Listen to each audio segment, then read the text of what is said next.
He said that I could never leave him. That wherever I went,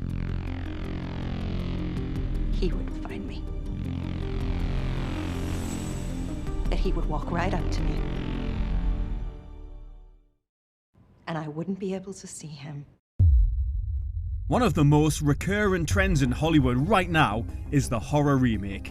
And for better or worse, it isn't going to disappear, pun intended, anytime soon. David Gordon Green's The Exorcist remake may have been met with a geyser of pea soup from the mouths of critics and fans alike, but that isn't slowing the trend down for the foreseeable future. The Halloween franchise has been picked up by Miramax with the intention of creating a TV series and a possible cinematic universe. And that's just hot off the heels of Halloween ending the recent trilogy with somewhat of a whimper. Another classic horror franchise that's also getting a small screen resurrection is Poltergeist, with Amazon reportedly developing a TV series set to be based around the world of the first movie. Amazon acquired MGM Studios last year for a whopping $8.5 billion, and Poltergeist was one of several MGM properties they were most interested in, along with Rocky, Legally Blonde, Stargate, The Thomas Crown Affair, and, whisper it, because we all know it's gonna suck, RoboCop. Back in 2020, when we probably all wished we could disappear from the world, Universal Pictures released The Invisible Man, drawn upon their back catalogue of classic monsters with a more modern spin on the 1933 original. Written and directed by Leigh Whannell, the movie is based upon the novel of the same name by H.G. Wells, and is also a reboot of the 1933 film. Director James Whale delivered a suitably freaky movie back in 1933, and with a premise that could easily be adapted for a more contemporary audience, surely Universal had a surefire hit on their hands. Well, we're about to find out as we bandage up to see just exactly why Universal brought back one of its most beloved characters, as we discover what the fuck happened to the Invisible Man. When the original movie was released in 1933, it was already being compared to other classics from the decade, such as Ruben Mamouian's Dr. Jekyll and Mr. Hyde from 1931, Carl Theodor Dreyer's Vampire, and James Whale's own take on Frankenstein from 1931. It was a great decade for horror, and The Invisible Man not only had to remain faithful to the source material, but also fit in with a series of classic monster movies that also included the likes of King Kong, Freaks, Island of Lost Souls, The Black Cat, Bride of Frankenstein, Mad Love, and The Hunchback of Notre Dame. Several of those titles should be familiar to anybody with a penchant for classic horror, and, as I alluded to earlier in this retrospective, Hollywood has managed to resurrect several of the aforementioned films for modern audiences. Fortunately, The Invisible Man was met with a largely positive response from critics and fans alike, and throughout time, it's also remained a much revered entry in the horror genre.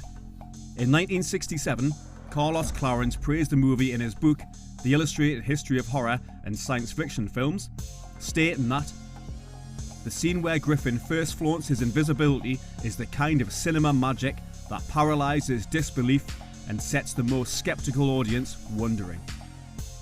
The book also goes on to praise the movie's overall technical achievements, as well as the dialogue.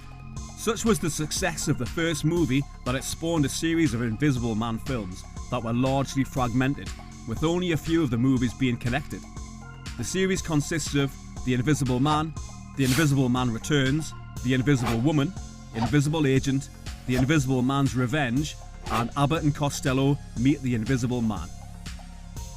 They all primarily focus on the idea of a serum that causes someone to go invisible, and its inevitable side effects. But only The Invisible Man Returns and Invisible Agent attempt to connect to the first movie through familiar characters. Universal tried to resurrect the franchise as part of their somewhat disappointing and anticlimactic cinematic Dark Universe back in 2016. However, the commercial failure of the much derided Tom Cruise The Mummy reboot in 2017 derailed all plans to bring good old Bandage Man back to our screens. However, once the studio moved away from their floundering monsterverse, they began working on standalone films, and 2019 saw the project revive with Leigh Whannell attached to write and direct. The plot of the movie diverts from the 1933 original, with its shift in focus from scientist Adrian Griffin to his estranged ex-girlfriend Cecilia Cass, played by Mad Men's excellent actress Elisabeth Moss, who starts to believe that Adrian's apparent suicide was not successful. The 1933 film used practical effects and Claude Rains' excellent performance to create a sense of horror and madness, while the film's black and white cinematography and melodramatic acting contributed to a gothic atmosphere, where Griffin's descent into madness is the central focus. The 1933 film also doesn't delve deeply into the backstory or psychology of the character, focusing more on his descent into villainy. In contrast, the 2020 version modernises the story and tackles themes of domestic abuse and the psychological trauma endured by Moss's protagonist, Cecilia Cass.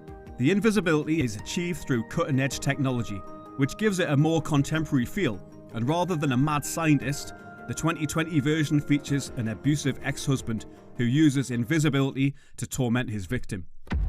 It explores the power dynamics within relationships and the isolation and fear that can result from domestic abuse, which gives us a fascinating look into the psychological effect this has on Cecilia.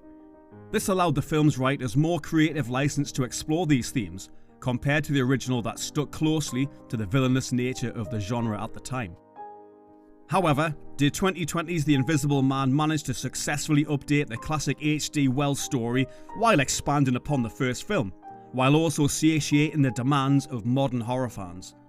The answer to this is largely yes. However, there are elements of the film that just didn't work for this particular horror fan. The most obvious highlight is Elisabeth Moss, who delivers a committed performance as Cecilia, a woman terrorised by an abusive relationship she barely manages to escape from, only to find her ex has somehow returned from the dead and is now invisible. Moss was great as Peggy Olson in the excellent series Mad Men, and has gone on to show she can more than handle dramatic roles in the popular, if slightly depressing, The Handmaid's Tale. Moss takes on her first major studio lead role in The Invisible Man, and she helps to bring alive some of the movie's more creepy scenes, as Cecilia begins to realise exactly what she is up against. However, while the movie is a well-constructed thriller, and the overall cast do their best with the strong material they have to work with, it unravels in a disjointed third act. Despite the concept of the movie being a proven success in the past, the 2020 remake isn't inventive enough to bring what should have been a rousing finale to the melodrama of the first two acts. There are some pretty decent visual effects thrown into the mix, as you'd expect from a relatively high-budget studio flick, but when director Whannell should push the boundaries of the film's concept, he instead frustratingly holds back. The movie's in need of some more effective set pieces, and despite the antagonist's background in optics being a well-known fact to all and sundry, everyone just assumes the beleaguered Cecilia has lost her mind, despite having no history of mental health issues. Ultimately, Moss's fiery performance carries the film through its rather flabby 125-minute runtime. Instead of giving us an exciting and emotionally satisfying finale, the movie dives headfirst into cliches of the genre with nonsensical action, a plot hole that's left wide open, and some pretty dodgy visual effects. The final scene also opts for shock value, and although the effort is appreciated, it doesn't go out with the intended gusto it was aiming for. It's a shame then that the central concept isn't given the necessary inventiveness that the franchise deserves, or in fact needs. But despite this, the movie works on enough levels to make it worth a revisit. However, it's too tame and ultimately laughable towards the end, so I don't think I'll be revisiting this one again anytime soon. The Invisible Man opened on $70.4 million in the US and Canada and grossed a further $74.1 million from other territories, for an overall total of $144.5 million worldwide, against a modest $7 million budget. The movie was projected to gross a reported amount of between $24 and $30 million across 3,610 theatres, and by the time its fourth week arrived, it began to play mostly in drive-through theatres, where it continued to make a very respectable amount despite the restrictions in place at the time. Critically, The Invisible Man was met with a mostly positive response, and review aggregator Rotten Tomatoes shows that 92% of 422 reviews of the film were positive, with an average rating of 7.7 out of 10, if those stats have any bearing on the movie's quality for you. The New York Times praised Elizabeth Moss's performance, saying that it gives the movie its emotional stakes. While her agony can be unnerving, it's even more shivery when her weeping stops and this horror movie damsel in distress becomes a threat. Sydney, get down!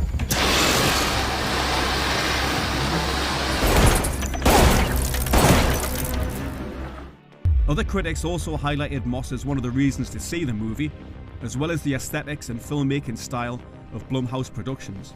On the flip side, the BBC were less impressed with the movie, giving it 2 out of 5 stars, and lamenting that the latest remake of the H.G. Wells tale offers a timely feminist spin, but it's lacking in thrills. At a time when small-scale horror movies can be as stunning as A Quiet Place and Get Out, a film as perfunctory as The Invisible Man feels insulting. Harsh BBC, but a fair assessment overall. Ultimately then, The Invisible Man from 2020 is a decent enough remake of a classic franchise, and while it would be good to see the studios allow their directors enough slack to really express themselves, the performance of Elizabeth Moss especially elevates it from being just another tame remake of a classic IP. More importantly though, what's your take on the remake? Are we being too critical of the movie's flaws, or should people stick with the cult classic original from 1933?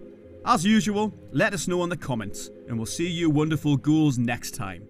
Thanks for watching.